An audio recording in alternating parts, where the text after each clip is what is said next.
How you doing? I'm Cory Hunter, and welcome to another episode of Favorite Scenes from Favorite Movies. All right, mind you, man, it's not always my favorite movie, but these be my favorite scenes. But in this case, this is one of my favorite movies, and this is one of my favorite scenes, and that is The Matrix, directed by the Wachowskis.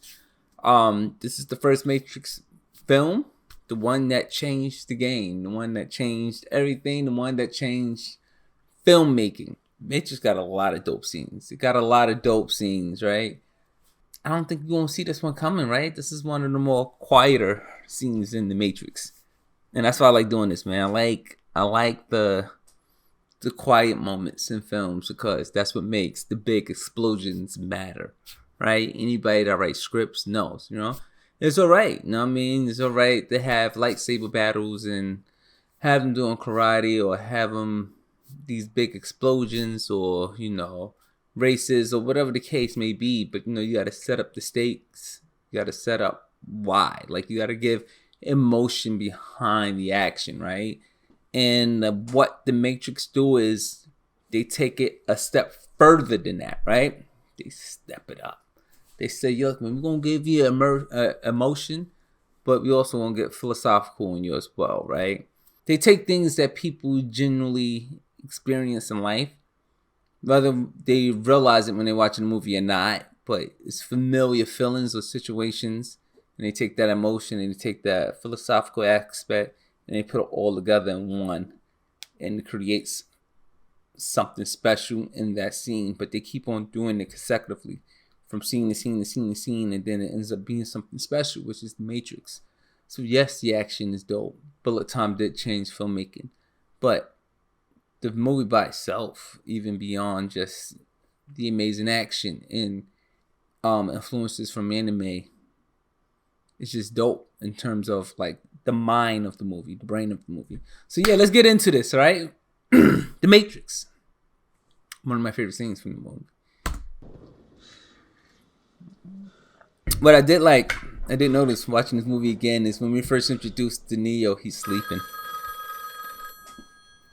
Which is dope. Because then he finds out later in the film that he's been sleeping his whole life. This line is tapped, so I must be brief. They got to you first, but they've underestimated how important you are. If they knew what I know, you would probably be dead. Morpheus! What are you talking about? What is happening to me? You are the one, Neo. You see, you may have spent the last few years looking for me, but I've spent my entire life looking for you. Now, do you still want to meet? Dope. Yes. Then go to the Adam Street Bridge. The name Morpheus, God of Dreams, it works. I like the whole Alice in Wonderland element to it. Dope. But why didn't I pick that scene? Why did I choose this scene? We know what it is. We just now,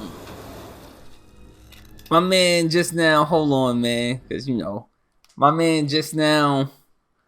He's a hacker. He's doing this thing. He's following this hacker, this person known as Morpheus, and he realized Trinity's associated with this dude. But then he gets up in the morning, he could go to the 9 to 5, and they talking about, him not coming on time, and, that's busting his balls, and then, these agents come and run down on him, and it's a lot happened. A lot happened in the past day, right? But ultimately, my man is living through cycles, right? So he's coming from that place where it's like, this is that moment in my life. Am I gonna do something that's gonna change my life, or am I going to do something that keeps me in the same place? I think that's the best way to describe it, right? So he has these conflicting emotions right now. So then he get in his car and Shorty pull a gun on him. What? It's necessary, Neo. For our protection. From what? From you. Take off your shirt. What? Stop the car. Listen to me, Comfort Tom. We don't have time for 20 questions. Right now, there's only one rule. Our way or the highway. Facts. So my man's like, you're trying to bully me. Like, I don't have to deal with this. I'm leaving. Please, Neo. You have to trust me. But look at what he sees. Because you have been down there, Neo. You know that road. What's she saying? You know exactly where it ends. It's loot. And I know that's not where you want to be. He already knows what's out there. He's already been out there. There's nothing out there for you. Know what I'm saying? Just an endless street. You just going in circles. You might as well be in a hamster wheel. But sometimes we need somebody to bring us there, to bring that realization to us. And that's what Trinity brings to Neo. What is that thing? Now we're going to the good old sci-fi element of it, which is dope. But that scene, like that little moment, because it's not even a complete scene, but it's just a moment. But that little moment is just dope, and I think it's familiar for a lot of people. Because our first instinct is to get out the car. They trying to tell me what to do and all that. Like, they're trying to bully me. They tell me you don't like the feeling, right? Like, they're trying to make you change. You don't like how they're forcing you.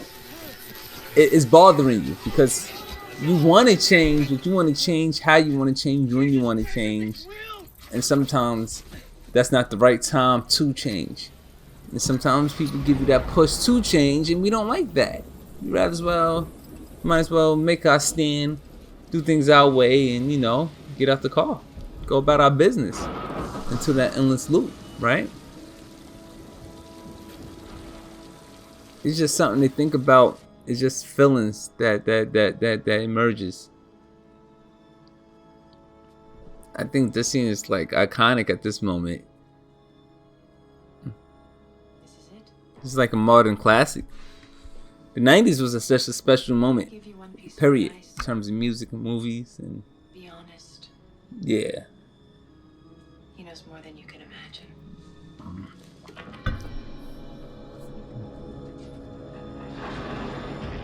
Lawrence Fishburne. At last. Welcome to you. It's funny because now when you watch this No doubt film, you guessed, I am Morpheus. they seem so young. No. But at the time they didn't because they were the age they were. So Come. it's Sit. just nice watching it. So it's a reminder of how fast time moves, So you gotta be out here. We gotta accomplish our goals because time waits for no man. I imagine that right now you're feeling a bit like Alice. Tumbling down the rabbit hole. You could say that. I can see it in your eyes. Yeah, I like the Alice in Wonderland You have metaphor. the look of a man who accepts It what works he sees perfectly for because he's The expecting Matrix. to wake up. Ironically, this is not far from the truth. Do you believe in fate, Neo? No, Why not?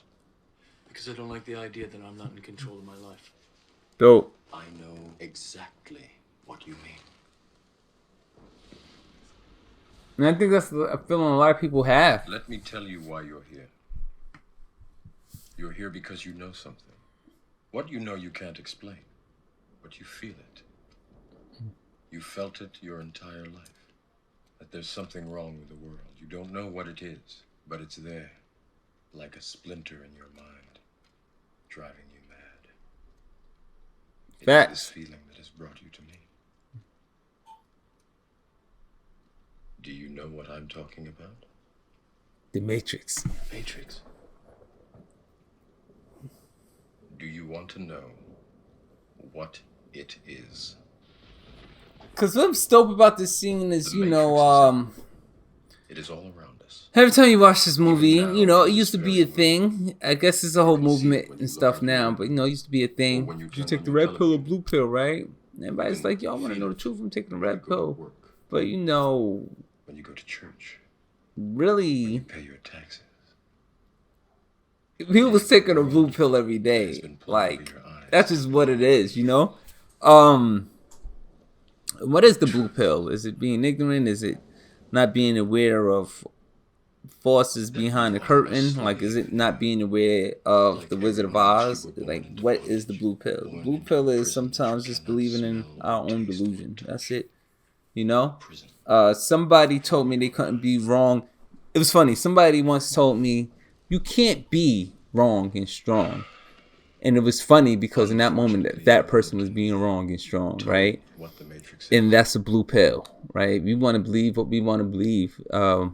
You have to see it. We want to believe what we want to believe and not how it is, you know? Because the red pill is hard to swallow. The red pill requires... This is your last chance. Accountability. After this, there is no turning. And accountability requires... You take the blue pill.